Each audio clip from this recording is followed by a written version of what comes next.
think we would have to start. The change would have to take place, I think, within the black community.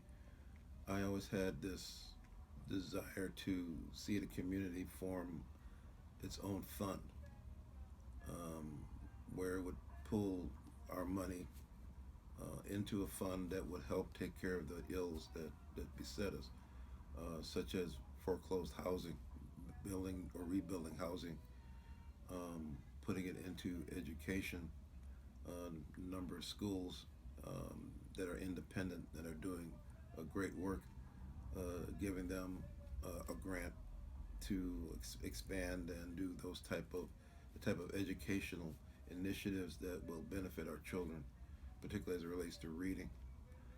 Um, Putting it into our that money into our own cultural institutions that we build in our community for us, like our own conference or meeting center, instead of using the institutions outside of our community.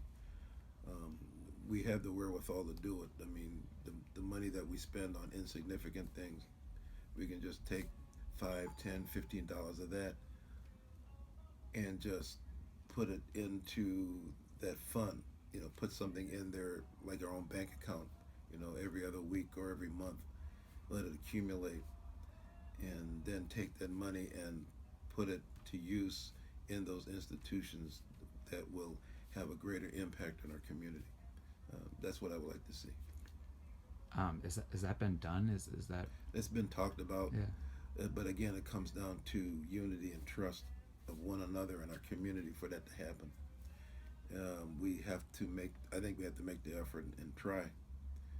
I think that's the only way that we can really solve um, the majority of our problems and not be dependent on outside forces to do it for us when there's nothing in it for them except the loss of control.